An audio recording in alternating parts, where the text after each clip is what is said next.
This is the OTB Television Network, a service of Capital District Off-Track Betting.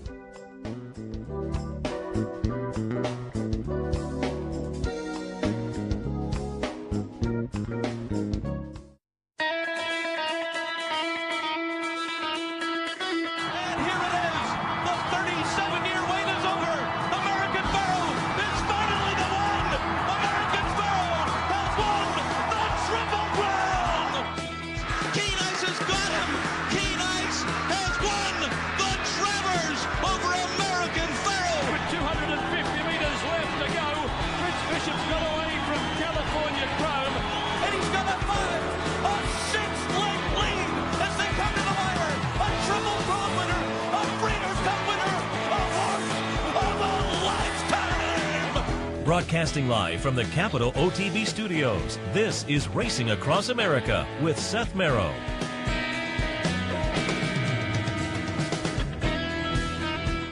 Good morning and welcome to Racing Across America on this Sunday morning. I'm Seth Merrow, sitting with Sully Crotty. Good morning, Sully. Good morning, Seth. How are you? Very good. Happy to be back on a nice weekend of racing, some good racing across the country yesterday, and we'll touch on many of the stakes over the course of the hour. Do want to thank our friends at Gulfstream for their sponsorship of this program. Gulfstream Park champions start here. And of course, Turfway yesterday, the JR Stakes, which was the old Spiral, highlighted a nice stakes card. We'll hit on a number of those a little bit later. We'll go through the stakes down at Oak Lawn. But nice stakes day yesterday at Laurel. They really have a nice stakes schedule, probably every, 3 weeks or so throughout the winter, and yesterday was one of those days, and nobody better to touch on the results at Laurel than Frank Vespi, who does the RacingBiz.com website that covers racing in the Mid-Atlantic. Good morning, Frank.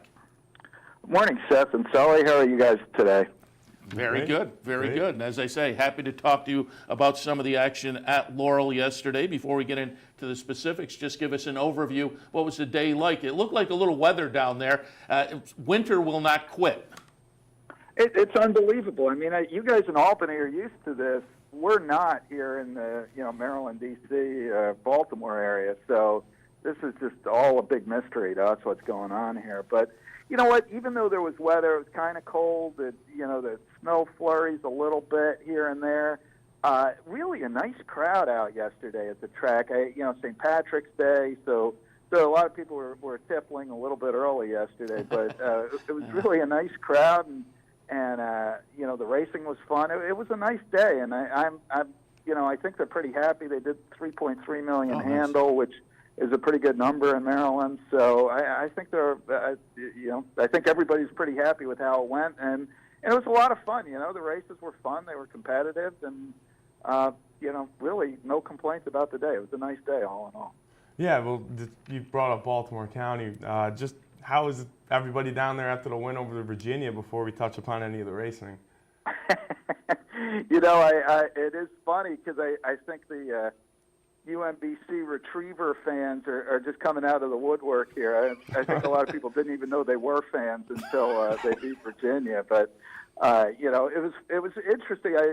Talking to some different people. I mean, there's probably more UVA fans in the area probably than UMBC. But it was really, if you were watch the game or just were looking on the internet, which I did. I looked at.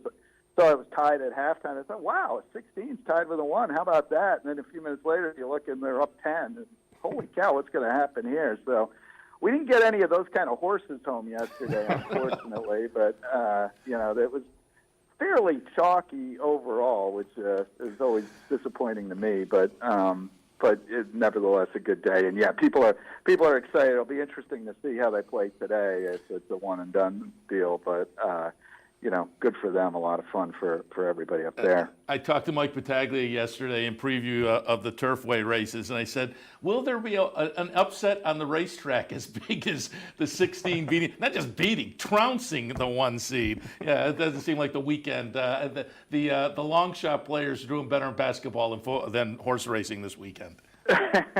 Sadly, that's the case.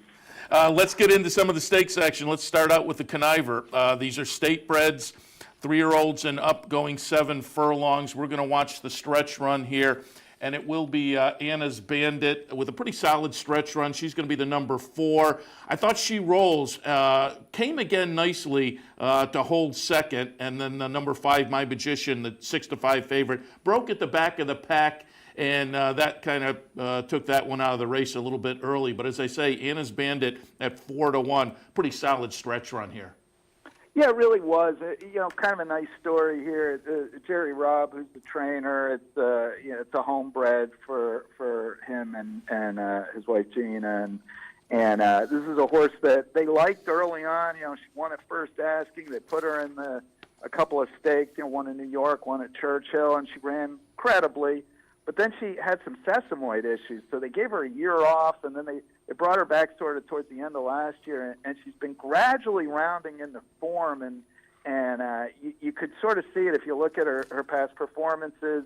She just a little better each time, and she entered this race on a 2-race winning streak, and she absolutely trounced this field. You got a horse here like My Magician who really had been running well, and Anna's Bandit, wins off by almost 4 lengths, and if you showed the stretch run, your viewers would have seen or did see Xavier Perez, the jockey, who was kind of giving the enthusiastic fist pump, and he's a guy, which is also sort of interesting. He's the guy who rode the good filly that Ollie Figgins had, who ran in the Breeders' Cup, whose name escapes me, Dance to Bristol, and he won a couple of graded stakes on her. And then his career, he's had a bunch of kind of drama in his life, and his career sort of went sideways, and now he's getting it back together. And so he was just all excited after this race because he really feels like now it's finally starting to come together for him, just as it is for this filly. So a nice win there. Where I remember the X-Man, Xavier Perez, is that crazy behind the gate race down there, where they the race was run. The race was started. They pulled the gate as they normally do to the outside of the track, and coming down the stretch, his horse went on the wrong side of between the gate and the fence, and still wound up missing by like 6 inches, if I remember. Yeah, no, you're exactly right. You're exactly right. And X-Man, I like X-Man. He's a hardworking guy, and it's good to see him. Jerry Robb's been using him a lot. They've been having success together, and nice to see him get back in the winner's circle in a stake like this. Speaking of nice jockey stories, I think at this point in the career you can say the venerable Edgar Prado gets back to Maryland in the Johnson Memorial yesterday. We're going to watch the stretch run, something awesome, pretty solid here in the stretch run over the favored Zanatti. Zanatti will be the 3-horse, number 6, Discreet Lover runs third. Something Awesome came in with a pretty solid buyer win last time in the General George. I was kind of surprised, given that the horse went off as the second favorite at 2-1. But again, chart margin of 2 1/4, nice stretch run under Edgar Prado. Yeah, Prado gave Something Awesome a nice ride here. The horse has an absolutely perfect trip, and this is a race that handicapping wise, it was a 2-horse race in my view. It was Something Awesome or Zanatti, and I actually preferred Zanatti because it was a distance that he liked, where Something Awesome's best effort had come at 6 and 7 furlongs, including winning the General George at 7/8, and so I had preferred Zanatti, but I didn't really see any way that somebody other than one of those 2 horses could win this race.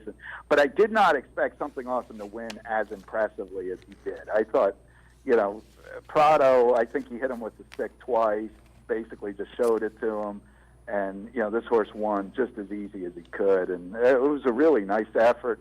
Jose Corrales is the trainer. We talked about him after the General George, I think, because Elvis Trujillo had ridden the horse to win the General George, and Elvis is Jose's nephew.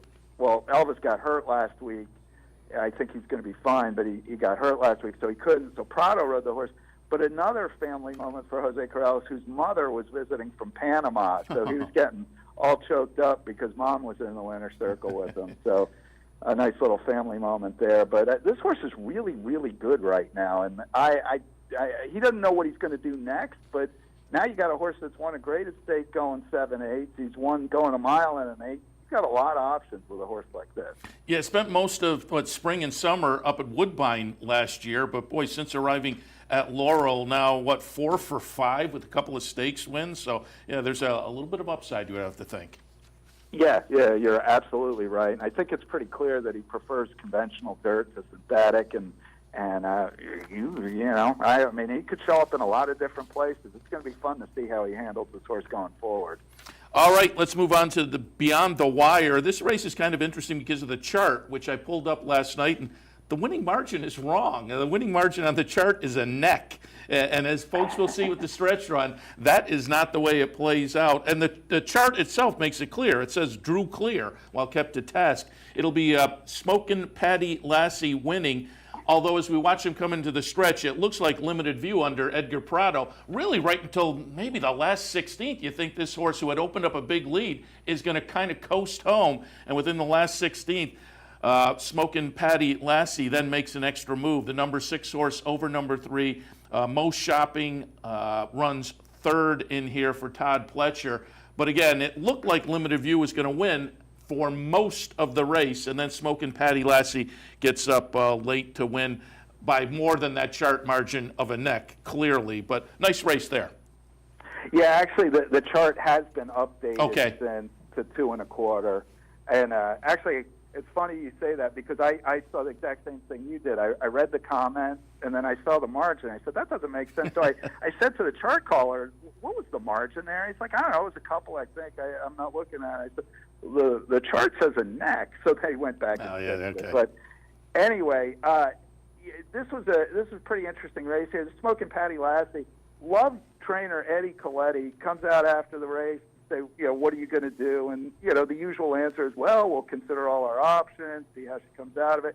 He said, we're going to go to the Gazelle and then hopefully the Oaks. And, like that kind of confidence. This filly is good. We're going to learn whether she's good enough to keep that sort of company. But this was a pretty nice effort. It was interesting because through the first, quarter, 3/8, she's a half length, a length behind limited view. And then in that second quarter, limited view really shook clear. And I talked to the rider, Johnny Bastano, for Smokin' Patty Lassie. I said, was that the plan? He said, no, the plan was to be like a length behind throughout and then try and wear her down in the stretch. He said, but she just kind of lost focus. It's only her third start. And he said she just, kind of got lost and wandering around a little bit. And then, but the good thing that happened is another horse came up to them then, and she kind of refocused at about the quarter pole, and then, really kind of ran on and took off down the lane and went on to win fairly easily as it happened. I guess I think limited view was really sort of the disappointment here, and I think the real issue is she went out too fast. She got the opening half mile in 46 and 4, and that's a little zippy for a 3-year-old filly going a mile here, and she kind of wore down. She had a super fast work a week ago, and you wonder if that maybe took a little bit out of her. So we'll see what happens with her. But Smokin' Patty Lassie, going to be fun to see what she goes on to do. She's 3 for 3 now, and certainly has a lot of good things in front of her. Yeah, 3 for 3. The first couple over at Parks, they were both wins. Broke the maiden in the career debut, then went her first level allowance, and now third start of the career, nice little stakes win. So Smokin' Patty Lassie, worth keeping our eyes on going forward. All right, let's look at the Not for Love. These are 3-year-olds and up, going 6 furlongs. We're going to watch the stretch run of this, and it will be number 2, Louisfield. Nice gutsy performance in the stretches. There is kind of a ding-dong battle early. It's the Journey runs second in here. I should say Louisfield was the 3-2 choice. Struth, the number 5, runs third. As I say, there was a nice little ding-dong battle we're watching as they come down to the wire, but Louisfield will pull away and wind up winning by a chart margin of a length on the outside there. That's a nice late stretch run from It's the Journey. The head scratcher in here is what has happened to Dionysus, who last year had shown some promise, then had the big layoff, the 2 races on the comeback. Dionysus, I think they got to go back to the drawing board there. He winds up last in the field of 8. Yeah, Dionysus is a little bit of a mystery. In fact, talking with some of the other handicappers at Laurel yesterday, he did not run well in his return, but you had to kind of say, well, if they're putting him in this spot here, because this was, even though this is a state-bred stake, this was a pretty salty crew. Yeah. It's the Journey was third in the General George. Struth has won open stake. Sunny Inspired. you got some pretty good horses in here, and so you figure, well, Gary Cap knows what he's doing. If he's putting No Dionysus in here, he must like what he's seeing from him, and then he didn't run a step. So you're right. They're going to have to go back to the drawing board with him. Lewisfield, on the other hand, he's doing just fine. This horse is good. He's now won 5 out of 7 in his career. And this, just as you said, this was a real struggle. I mean, Struth, who dusted him 2 races ago, beat him by 4 lengths. This time they have kind of the exact same race, except, when it gets down to it, Lewisfield just digs in and says, you're not getting by. And, Struth actually put a head in front around the furlong marker, but then really never got by. And Lewisfield, rejected him basically. And last 16th or so, Struth pretty much threw in the towel. And it's the journey made what he's been doing the last few races, which is the late run that doesn't quite get there. And but Lewisfield, they're going to either look for a Maryland bred or open stakes. I mean, I think he's good enough to go. He doesn't look like he's going to be a graded stake horse, but he looks like he's good enough to go out and win a $75,000 or $100,000 stake pretty much anywhere. So it'll be fun to see what they do with him. Yeah, I mean, look, by the workout lines based on a Charlestown, but being a Maryland bred, he's been shipping in to Laurel. But yeah, the race yesterday does seem to indicate, still lightly raced. That was only 7th career start, 5th win. That would seem to indicate, as you say, can kind of shop around with turf, with sprint racing being as popular as it is in America. There will be some spots where you can step into open company and do very well, I would think. I think that's right, and we have not seen him do this, but a lot of the he's by Great Notion. A lot of the Great Notion turf. He could easily be. He could. You would think, based on his breeding, he could switch over to the grass and either sprint or maybe even go a mile there. So he's another horse that probably is going to have some options. And Jeff Runco, who's the trainer, has he wins like 8 million races a year at Charlestown, but this is a horse that obviously he can take this show on the road and do some good things with it. Yeah, I thought, and it's been that way on those stakes days at Laurel throughout the season. There are horses that are going to come out and be notable as the year progresses, and one of those stakes yesterday that has that potential, of course, is always the 3-year-old trail down there, the private terms. And as I talked about the stakes races yesterday across the country, obviously the Rebel will produce some Derby performers. The old Spiral at Turfway, they were mainly turf and synthetic horses, and with the points that were available, I'm not sure we have really Derby horses coming out of that. And I'm not sure if we have Derby horses coming out of the private terms, but potential Preakness horses, you would have to think, certainly. I was disappointed by the scratch at Diamond King. I think Diamond King is going to turn out to be a nice little 3-year-old. But as we watch the stretch run, it will be a massive upset with the number 6 VIP Code winning at 36-1. Forest Fire, the number 9, runs second. And at 61-1, Dynamic Asset runs third. Still having fun. The 3-5 favorite runs fourth, but we didn't show the start. If you watch the start, though, the trouble line is pinch, stumbled start. He did have enough trouble that just really never seemed to get into the race and ran a little green in the stretch to boot. So a little bit of an upset in the private terms. Yeah, more than a little bit. I sure didn't have this horse, I can tell you that. This VIP Code ran, had a really good trip. Carlos Canones, the jockey, did a nice job. I talked to Phil Schoenthal, the trainer, afterwards, and he actually said, I didn't want to run here. They had run this horse. He broke his maiden on the dirt. They ran him up in New York in the Awad on the turf, and he ran second. He ran really well. So Schoenthal had been thinking, let's just wait for a turf spot, and we'll be fine. And so they run him here anyway. The owner pushed for it. They did it, and obviously he ran really well. So most likely, he said, they'll go to the Tessio, which is the next Maryland step towards the Preakness. I think it's April 21st.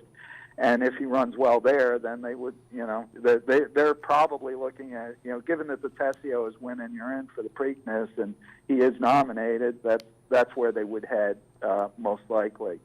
The disappointment here, as you alluded to, I think was Still Having Fun, who, should not have been 3-5 in this field, but certainly should have been favored. And as you say, he really just didn't have a good trip. He had trouble at the break. He had to steady a little bit on the back stretch. He was in and behind horses kind of throughout, couldn't quite get clear in the stretch.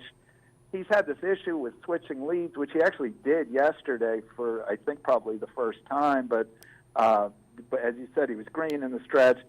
I'm curious to see what they're going to do next with him. I got to talk to the trainer, which I haven't done yet, Tim Keefe. But he's a horse that, they were thinking Preakness for him as well, Tessio on the Preakness. I'm curious. I think that you probably saw enough out of him that you might just go ahead and try that anyway, even though he finished fourth. He didn't run terrible, and he did have this trouble line. At the same time, he did loom a threat at the head of the lane and really never kind of made up any ground after that. So he's the horse. He's kind of the question mark horse here, but I think VIP code we will see in the Tessio most likely. Who is also a question mark at the odd. He's not UMBC odds, but yeah, it was certainly he still has some questions. We're still having fun. To me, that yesterday was a little bit of an aberration, and as you say, on the backstretch, it seemed like the field was always a little bit of a pack. It never really spread out and allowed him to get a good position. And then in the stretch, when he started to make his move, that's when he got a little bit green and kind of went in behind. And at that point, you lose your momentum. So I'll give him a little bit of an excuse. I'll be interested to see what he does next time. Yeah, I agree with everything you just said. I think that's exactly right. And the one caveat with this horse is his best race was at 7-8. And, yeah. He ran pretty well going a flat mile, but he barely got there. Although it was over Old Time Revival, he turned around to be second to Gotham, so that was flattered a little bit. And then here he didn't, he had this huge kick going 7/8. He didn't have that yesterday. So that's the caveat here, but this horse is still young enough, he's green enough.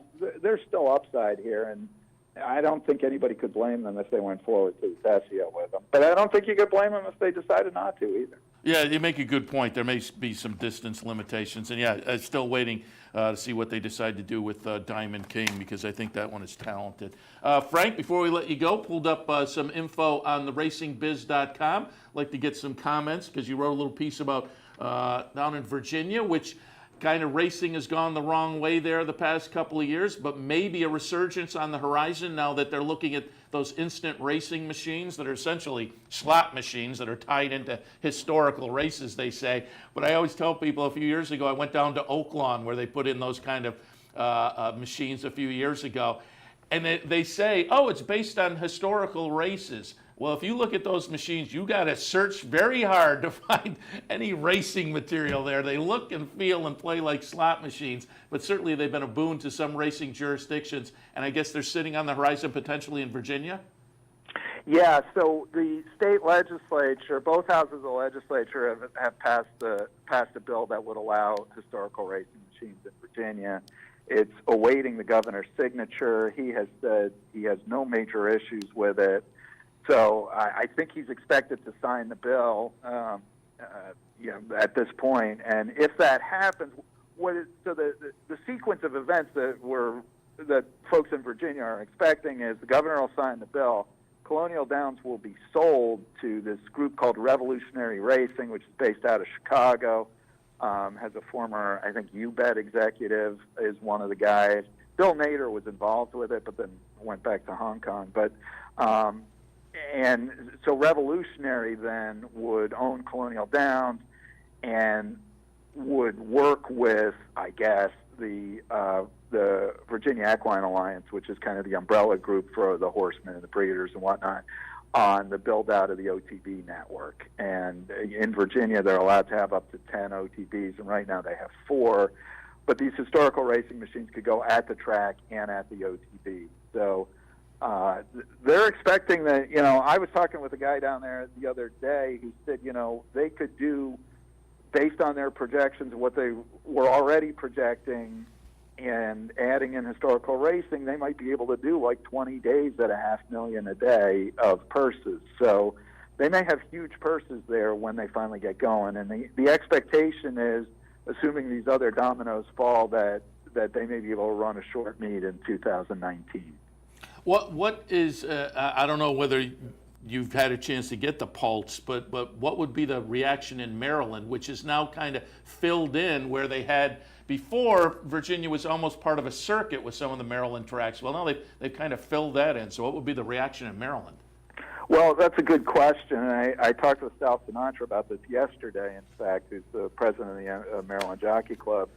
And they have worked very closely with Virginia over the last couple of years, and they've hosted these kind of Virginia Stakes days and whatnot. And so it's been a good relationship. But he said that really we haven't talked with them about this. They haven't reached out to us. And so you raise a really important point, because what used to happen for a number of years is Maryland basically closed down in the summer and Colonial opened. So most Maryland horsemen, or many Maryland horsemen, went down to Colonial for the summer.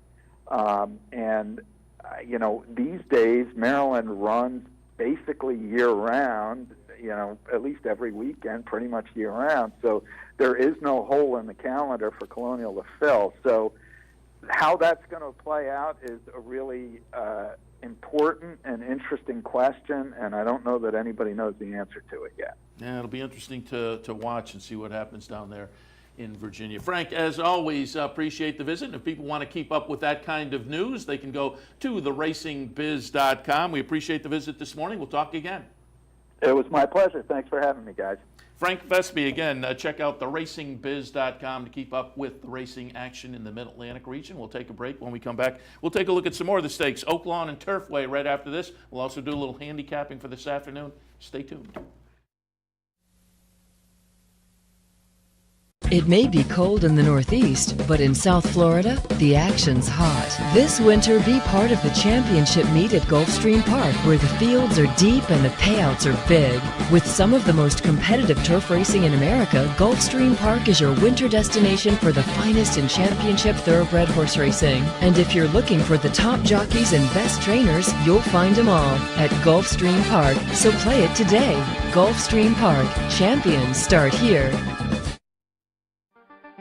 What if there was a way to become a better horse player, to have a better knowledge of the game, to be more successful?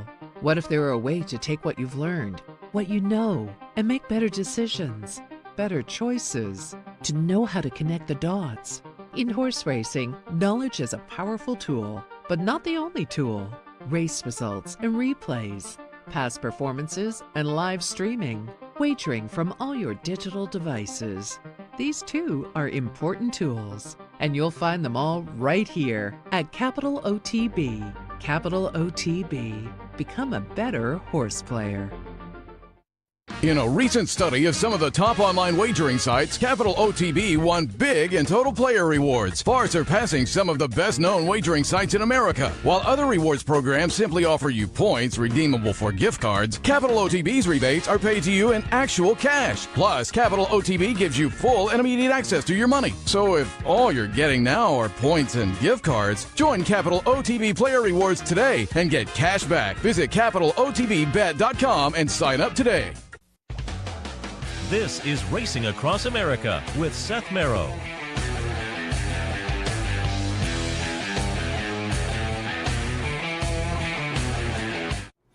Welcome back to Racing Across America on this Sunday morning. Seth Merrow and Sully Crotty. Sully, let's jump right in. And there's a slew of stakes to hit on from yesterday at Oaklawn in Turfway. The Essex for older horses leading into that big last weekend, the handicap division stakes race they have. We'll see if some of these horses show up again at Oaklawn, but they had $300,000 up for grabs going a mile and a 16th. It is Todd Pletcher and Jose Ortiz, the number 2 hedge fund, who gets headed by Dalmore on the turn, but then gets in gear again and pulls away nicely. Untrapped, the number 4, a horse I've liked throughout the career and just hasn't quite gotten it done a lot of times. But that Untrapped has a little bit of a check in the lane. That's the number 4 horse, and Blue Ridge Traveler, the number 1, runs third. We talked with Brad Cox about Dazzling Gem. Dazzling Gem went off as the second choice at 5-2.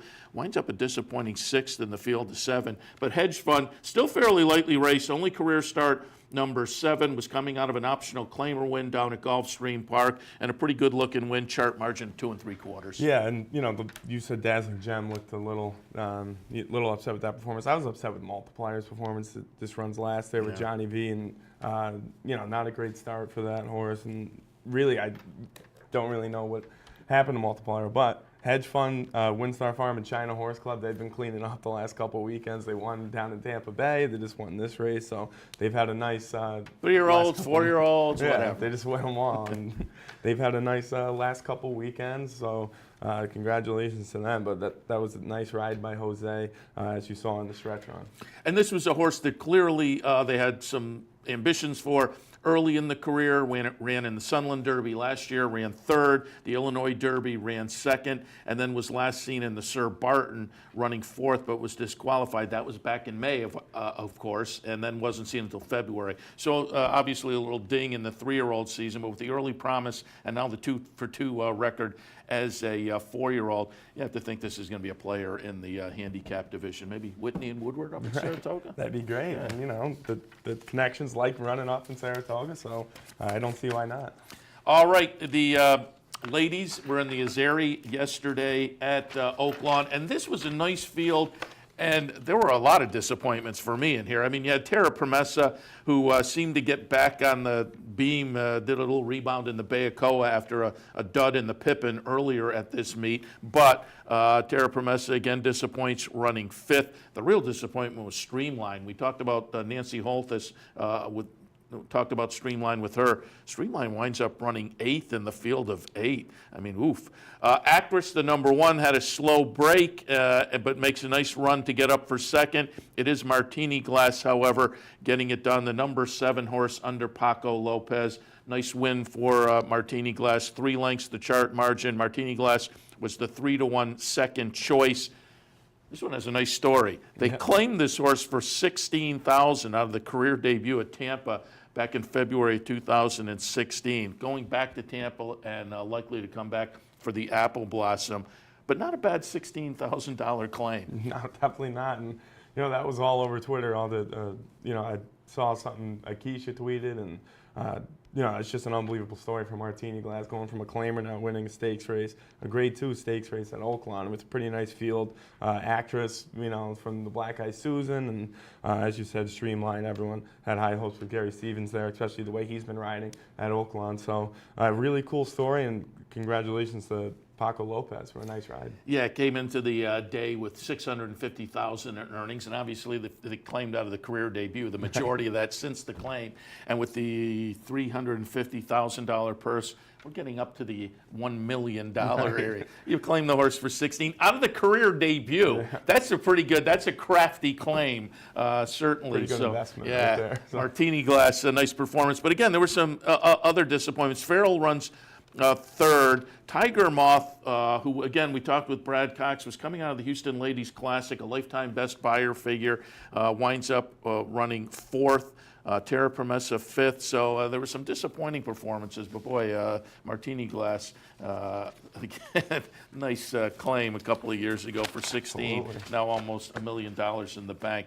The Rebel was the highlight of the day down at Oaklawn. It was a Derby points race. Certainly there were a number of interesting horses in here, and one comes out with particular interest. The number 4 Magnum Moon for Todd Pletcher, 2 for 2 so far, 1 at Gulfstream, 1 at Tampa, steps up to Stakes Company, and Magnum Moon wins pretty nicely. Combatant is the horse I like, the number 10 horse, who makes a nice late run here and is kind of holding 2nd before Solomini comes back and grabs 2nd by a head. But I thought Combatant, who had a little trouble early, put in a pretty good run, but nobody was catching Magnum Moon. Chart margin there of 3.5. And again, with only 3 starts under the belt, there may be some upside for this horse. And with the points garnered out of this race, if they want to go to the Derby, that's possible. They will, Todd said, going back to Palm Beach Downs, and they will certainly look at the Arkansas Derby as the next start. Yeah, and I knew you liked Combatant, and on a stakes preview, I had this order, but I had Combatant, and because I knew you liked Combatant, I had that horse, I believe, on top. Salamini, you know, it's a very well-known horse for the Zayat stables. You had Flaviant come to Oaklawn for the day, so everything was looking in the right direction there. But you kind of got a feeling top of the lane. You got Louis Saez, the way he's been riding over this winter season. So, you know, and you've got a nice price with a Pletcher-Louis combo there. But definitely, I could definitely see the Arkansas Derby being a nice spot here. Likes the Oaklawn racetrack, which we just saw from the stretch run there. So definitely the Arkansas Derby. Why not put the horse there? And as you say, went off at 3-1. You got $8 on the Pletcher horse on the Derby Trail. And Salamini, again, it looked like Combatant was going to get second. So when Salamini came back and grabbed second there, not a bad seasonal debut. Hadn't been seen since that Los Al Futurity back on December 9th. So, you know, a seasonal debut that was okay. It'll be interesting to see what he does next time. Yeah. All right, let's go over to Turfway. Look at some of their stakes action from Saturday afternoon. Turfway kicking off in the Rushaway, which, just looking, the Rushaway, which used to be, I mean, it's $75,000, and I guess you look at the field, it was still kind of a fun field, but this used to have a little more money attached to it and was kind of more of one of those late developing 3-year-old, and I guess it maybe still is, but it with the $75,000, I don't think it's quite as potent as it maybe has been in years past. We'll see how things play out going forward. Because, again, I think there were some horses in here that were interesting players on the 3-year-old scene that may turn out to be all right going forward. The number 7, Alternative Truth, wins in here for Al Stahl, lightly raced, coming out of some races down at the fairgrounds. I thought one of the local players, Truth Be Told, the number 10 horse, could be interesting at a price and did wind up second at 9-1. But that's the horse there, second from the rail, and he's kind of herding the other horses out. They looked at it and they DQ'd Truth Be Told from second to fourth. Year of the Kitten, the Mike Maker, Ken Ramsey horse, winds up running third but getting moved. There you go. You see the herding there. And they definitely had to, you know, as they were looking at it, I said, this horse has got to come down. Year of the Kitten winds up running second, being placed second. Road to Damascus winds up being placed third. Road to Damascus, a Todd Pletcher runner. And again, most of these lightly raced and kind of second stringers at this point. I think they were seeing what they had. Don't forget, this is a synthetic surface, so it's hard to know exactly what we'll have coming out of this. But I think any of the first top 4 finishers. I had Violent Storm on top coming out of some turf races last fall over in Kentucky, and Violent Storm wound up running 5th. I'd give that one another look too. So maybe the first 4 or 5, want to look at them again. Although the winner, Alternative Route, there was no trouble for that one, and it was a pretty good win. I'm just not sure how it would have played out exactly if those outside horses didn't get herded out. The chart margin was 1 3/4. It certainly would have at least been a little bit closer, I would have to think. So all of them, I want to see one more, I guess. Yeah, I want to see them run one more and, you know, go to a dirt surface as well. So, you know, we get the same thing when the horses run up at Woodbine. They go somewhere and they run on the dirt and they do okay. And same when they go to Golden Gate, some of them go to Delmar or Santa Anita and they run okay. But I would like to see them run one more, definitely on a dirt surface, to see if we got any contenders coming out of Turfway from yesterday. Yeah, and some of these just may be stuck on synthetic or turf throughout the career. Road to Damascus has been running on the dirt. That's the horse that got moved up to third for Pletcher and had a nice maiden breaker at Tampa with a pretty good number, and then tried the Southwest last time and was dusted. So going to be interesting to see where they go with that one next, because again, they have already kind of shown what level he's at on the dirt, although lightly raced, so maybe there's still, you know, kind of the light bulb getting figured out a little bit. Kentucky Cup Classic, 4-year-olds and up, going a mile and an eighth. Talked with Mike Battaglia yesterday. It looked like it was going to go through Royal Sun, who had won the Prairie Bayou at the end of last year at Turfway with a very nice effort and a triple-digit buyer figure. He winds up the 6-5 favorite and disappoints running 4th. Royal Sun will be the number 4 horse. But who else? Ken and Sarah Ramsey with Camelot Kitten. The number 9 wins. Chip Leader, the number 7, runs 2nd. And Fast and Accurate runs 3rd. Fast and Accurate was the horse that won the Spiral last year. But it is a nice stretch run. Camelot Kitten winning by half a length there at 5-1. And again, we talked a little bit with Mike Battaglia yesterday and mentioned a lot of times when you handicap, you don't necessarily pay attention to the owner. But one of the handful of owners you do have to pay attention to when you're handicapping, Ken Ramsey. Absolutely. The season the Ramseys are having and trainer Michael Maker is having, that team together, especially down in South Florida, looks like anywhere they go, they're going to be very competitive there. And I'm surprised you got 5-1 there. That's a nice little $12, almost $13 horse. Just the way that those connections have been running all throughout this winter season. So I would like to see Camelot Kitten go on a different surface. I think that horse can handle a different surface other than a synthetic surface, especially the way the Ramseys have been producing winners out of their barn. All right, let's move on to the Bourbonnette Oaks. It's the 3-year-old fillies going a mile. And talking with Mike Battaglia yesterday, he, of course, does a nice handicapping page on the Turfway website. And he had looked at all of these stakes races from yesterday, and he liked Go Noni Go. So a good call by Mike Battaglia. And he got a decent little price, too. Go Noni Go, the third choice, paid $9.60. Go Noni Go, the number 11 horse here, gets up by 2 lengths under Tyler Gaffalione. In the Mood runs second. Homemade Salsa runs third. Go Noni Go, last time out was in the Swedish Chant down at Gulfstream, finished behind The Way I Am. The Way I Am, probably the leader of the 3-year-old filly turf division, so no embarrassment being beaten by that one. But coming off of the turf down at Gulfstream is a potent angle on this synthetic surface at Turfway Park. Yeah, and I liked how Tyler Gaffalione was up, and he, we talk about him. It seems like every week we're on Race Across America, he keeps winning these big time races, and it's nice to see him win outside of Gulfstream Park as well. And another win for Michael Maker. It just seems to be the trend going on throughout this whole winter. Just Michael Maker is he's just on a different level. And as you could see, from the top of the stretch, the replay, it was a little bit wide on the turn, but really just phenomenal finish there by that horse. Yeah, Go Noni Go. Go Noni Go. 9 starts, 3 wins now, and most of the career has been on the turf. You would think that's probably going to be a game plan going forward as well, but we'll see. In the highlight of the day, it was the Jeff Ruby Stakes.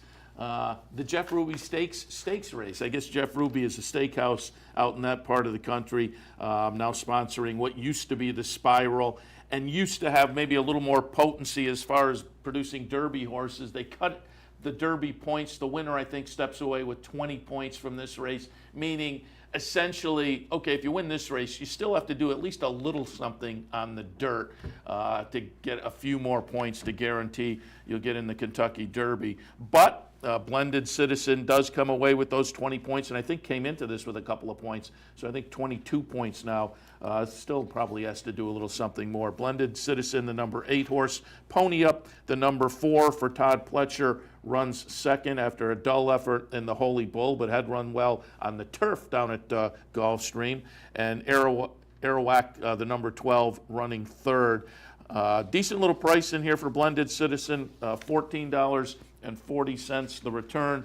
This one comes in off a third place finish most recently in the El Camino Real Derby for Doug O'Neill. That, of course, at Golden Gate, which means that horse was on synthetic. So this horse out in Southern California had run well on the turf and then went north and performed okay on the synthetic, causing them to give this one a try on the synthetic at Turfway, and again picks up a few more points on the Derby trail. Yeah, just picking up points wherever you can, and you obviously throw your horses in where they have the best shot to pick up these points. And just the way this 3-year-old season has been, it's wide open. Obviously, pick up points where you can. Like to see Blended Citizen. Obviously, that's what Doug O'Neill's going to do, is try to put the horse back on, to a dirt surface to see what he has here in this 3-year-old, wide open 3-year-old campaign. But when you look at the pick 5 and the pick 4 prices here, a 50-cent pick 5 returned almost $2,500, and 2 of those 3 winners, you got 2 Mike Makers and a Doug O'Neill. So those are nice. You get nice price horses for those trainers, and a pretty nice payout if you played the pick 5. Yeah, the all-stakes pick 4, $1,600 for 50 cents, so a nice payout there. Hazit was the lukewarm 3-1 favorite from Todd Pletcher. Disappoints running last in the field at 12, but did have some trouble in there. So we'll see if they go back to the drawing board with Hazard. And again, just to give you a little update on where we are points-wise. Last year, I think it took 34 points. I looked it up last night, and I think it took 34 points to get you in last year. Yeah, I have it right here. It took 30 points. Sonneteer got in last year with 30 points. So of the horses so far that have at least 30 points, there are 10 horses right now. Clearly, you know, you get up to 34 in Solomini, it probably ends. So there's 9 horses: Boltioro, Entice, Bravazzo, Promise is Fulfilled, Magnum Moon, Quip, McKinsey, Good Magic, and Solomini. You would think with their points probably in. Sitting at number 10 is Flame Away with 30. That could be good as well. Some of the horses on the outside looking in, however, Free Drop Billy, Combatant, they're sitting with 24, 22. So another placing will get them into the mix. Instilled Regard sits with 19. Audible only 10. So obviously has to get some points, and probably the notable horse that has to get points at all, Justify, after last weekend. He has no points so far. Hasn't tried Stakes Company, but certainly everybody is enthusiastic about him. Yeah, you got to throw Justify into a little bit of a stakes for points, and you know, we saw last week the horse is an absolute monster. So let's see what this horse can do. And pretty much, you would think a win. Well, some of these higher points races, I suppose. And I'm just looking here what we have left. The points races, the 100-point races, you wind up with 40 running second. So a second place finish in some of those races probably gets you in as well. All right, we'll take a break. When we come back, a little bit of handicapping for this Sunday afternoon. Stay tuned.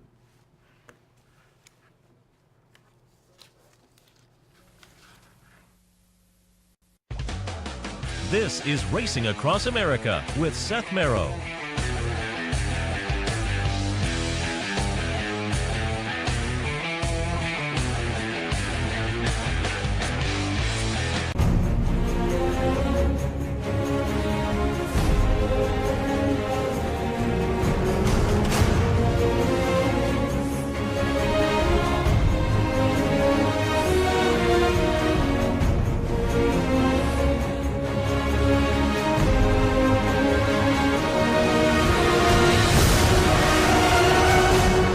Sign up today for Capital OTB's handicapping series and plan your trip to Las Vegas.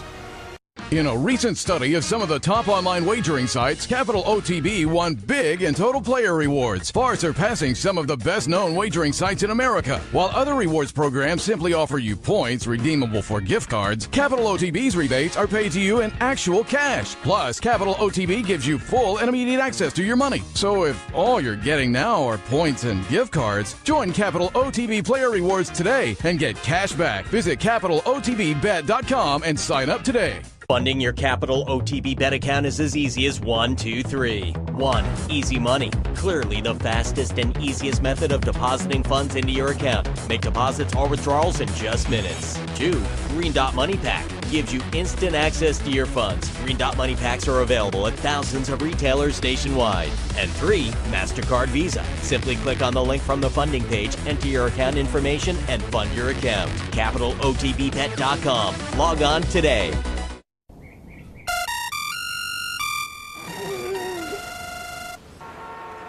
Come on. I want sales reports on my desk by Monday. Whoops. My bad. Love racing? RTN brings you every live simulcast on your home television, plus live video streaming and race replays on your PC and mobile devices. To order, visit rtn.tv. RTN, a breed apart. Welcome back. We've done a little stakes review. Now let's do a little preview, give you some ideas for this afternoon. Sully, why don't we start out? You've got a thought in the second race at Aqueduct this afternoon. State-bred maiden claimers going 6 furlongs. Race number 2 at Aqueduct. Yeah, just want to give a little good luck. Shout out to number 4, the Connections. I Like Your Style. Good family friends. Just Jackie and Bliss Breeding. Just wish all the Connections good luck there. With the number 4 horse, I Like Your Style. But I'm going to play I Like Your Style on top with number 6 and 5, 4, 6, and 5. You get Manny Franco up. Jeremiah Langerhart trains. He's had a fantastic meet down at Aqueduct. First-time starters. He's winning 16% of those races. And his debut maiden claimers winning 7% of those races. And obviously, you get Manny Franco in the irons the way he's riding. Let's see how this horse does, especially coming off some of these workouts. They do stand out. And number 6 in the second spot, that's Catch Me with the Smile, Kendrick Carmouche, and Bruce Brown up. Put the blinkers on this horse, making the third start. Haven't seen the horse since middle of February, so Bruce Brown takes over the training from Rudy Rodriguez. This horse was a favorite in 4-1, 5-1. Nice works for this horse before that race last time out. Nice bullet work. Throw the blinkers on. Let's see how Bruce Brown does with his first-time blinkers, who wins 9% of those starts as well. And then number 5, that's Amanda Lane. That's the 2-1 favorite for Bruce Levine. He's won 13% of his mount at the Aqueduct Winter Meet. A horse that lost by a neck last time out at even money, 2-1 price last time. So let's see how this horse does. That was in the slop. Interested to see how this horse runs on a fast track. Has not run on a fast track since last July at Belmont Park. Finished a disappointing 6th. Went to the turf, ran a little bit better, but obviously last time out in the slop on the fast track. Let's see how this horse does at 2-1. Have not run on a fast track since July of last summer at Belmont Park. Just can't put the horse on top with the shorter price there. 4, 6, 5, and 3 in the Aqueduct second. Aqueduct's 5th race, so that's going to take a look at that. It's a maiden special weight, going 6.5 furlongs. I have it 8, 4, 3, and 6. Aqueduct's 5th race, 8, 4, 3, and 6. 8 is Coexistence, and I think this is a nice play. Although I will give the caveat that yesterday I took a couple Pletcher first-time starters that were just awful. So we'll see how this Chad first-time starter goes. And I say it a lot of times, particularly the horses coming out of 2-year-old sales. This one didn't, but the idea is the same. You know, when the debut is as a 3-year-old in March, I'm a little less enthusiastic about a lot of the things I key on for first-time starters. I like it more 2-year-olds in July or August at Saratoga, or maybe in the fall at Belmont. But Coexistence, it's Chad Brown, it's Klarovich, Win Early Connections, Violence on top, a Win Early sire. The Dam produced a runner who won first time out. So I think there's precociousness top and bottom in the breeding, and Connections that like to win sooner rather than later. So it's 7-2. I don't know if that'll hold up given these connections, but it's 7-2 on the morning line. Coexistence on top. Lady Subi is the other Chad Brown runner. Put that one in the second slot. Warrior of Light, to me, those are two horses that are pretty similar. I could have gone either way there. Diva's Revenge, first time out of the box for Linda Rice, may add a little bit of value in the mix. So the 5th at Aqueduct, I have it 8, 4, 3, and 6. Race number 12 at Gulfstream. It's a state-bred optional claimer. They're scheduled to go 5 furlongs on the grass in race number 12 at Gulfstream. Yeah, I really like these sprint races on the grass, and they're always very competitive, and sometimes you get a horse with a stalking role winning these races because of the amount of speed. But I went 1, 2, 5, and 6 here. Number 1 is Ariel B. I think it's just going to be tough to beat this horse, winning by almost 9 last time in a claiming race.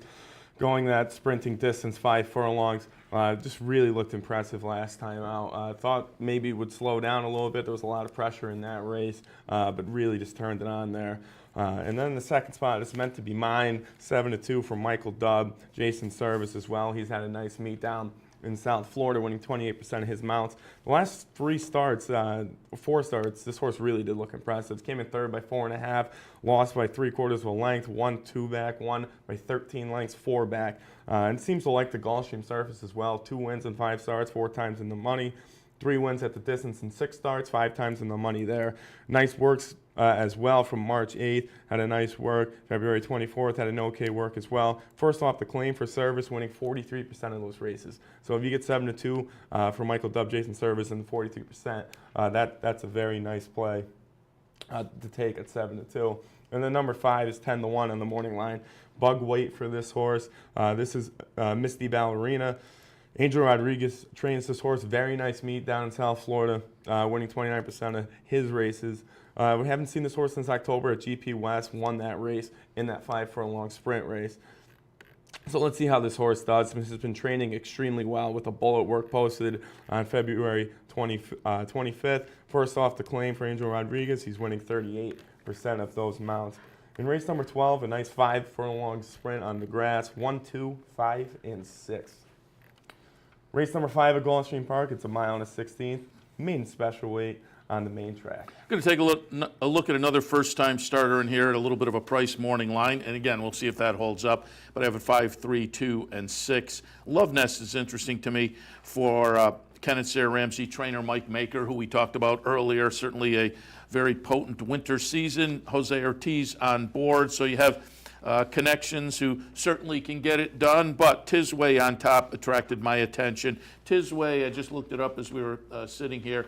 I already had it circled. I knew they were good numbers, but just to verify the numbers, Tisway last year, 77 first-time starters, 10 wins, 6 seconds, 10 thirds. So 26 of 77 in the money with first-time starters. So potent breeding, potent connections, and a couple of bullet workouts in February leading into this. I think Love Nest at a 5-to-1 morning line can be a player.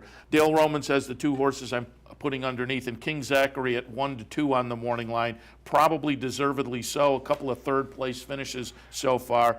And they're okay, and the numbers are okay. I just don't think they're world-beating kind of numbers. So if Love Nest has a little bit of potential coming out, I think that one can get it done in the career debut this afternoon. So the 5th at Gulfstream, 5, 3, 2, and 6. Finale at Gulfstream today is a maiden claimer, 12-5 tags. They will travel 5.5 in race number 13 at Gulfstream Park. 2, 1, 9, and 6 here. This is a really nice open sprint race again.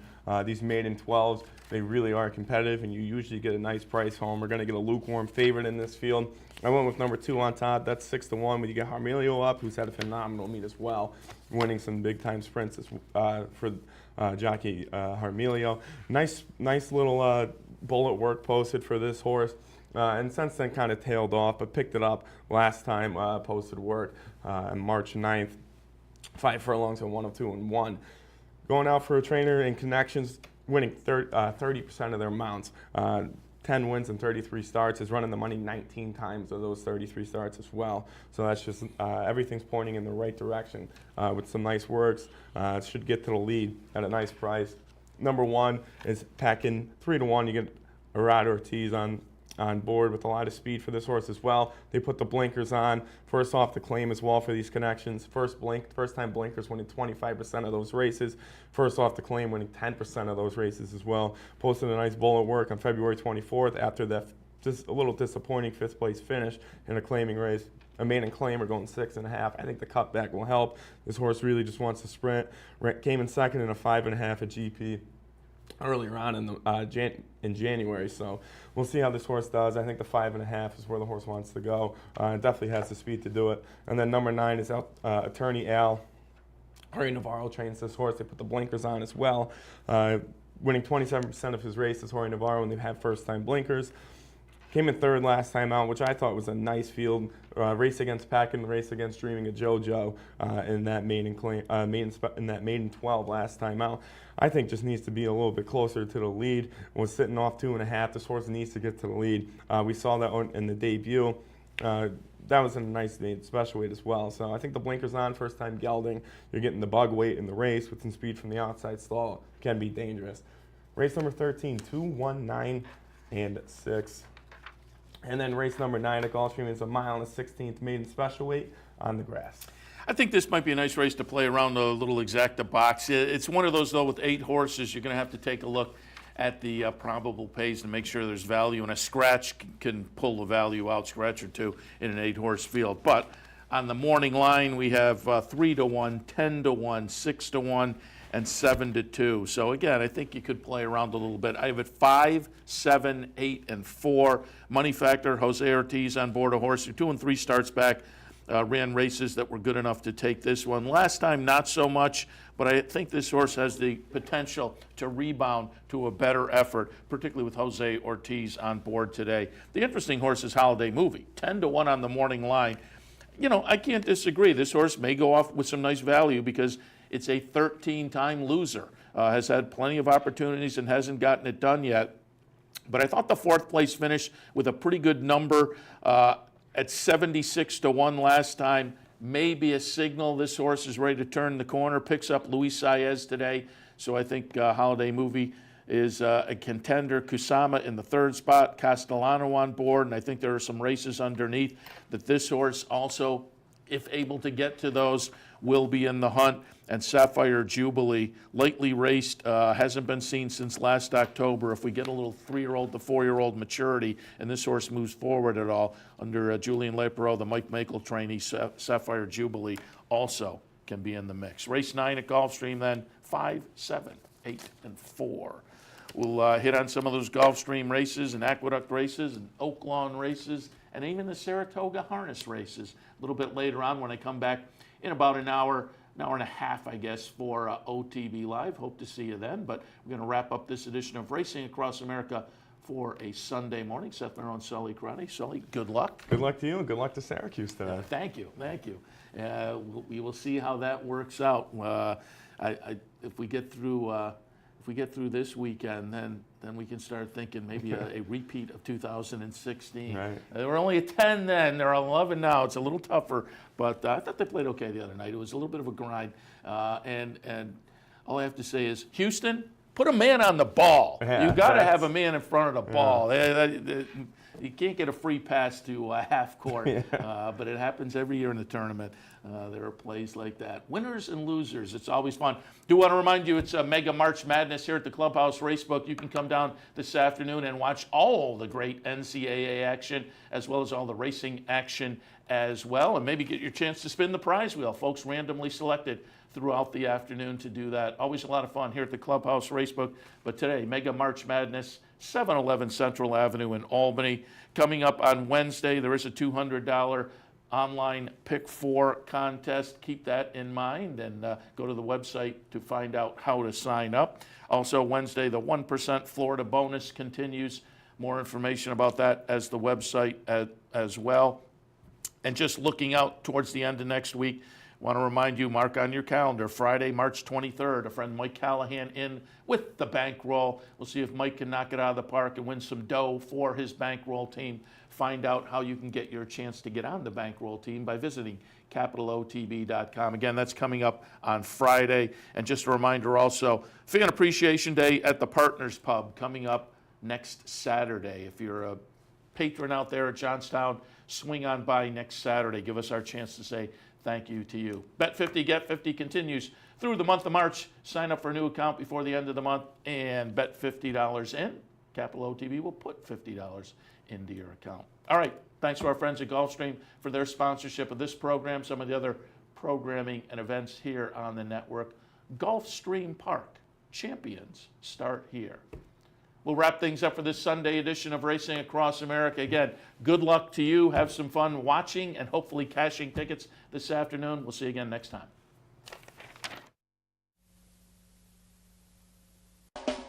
You're watching OTB TV, a service of Capital Off Track Betting.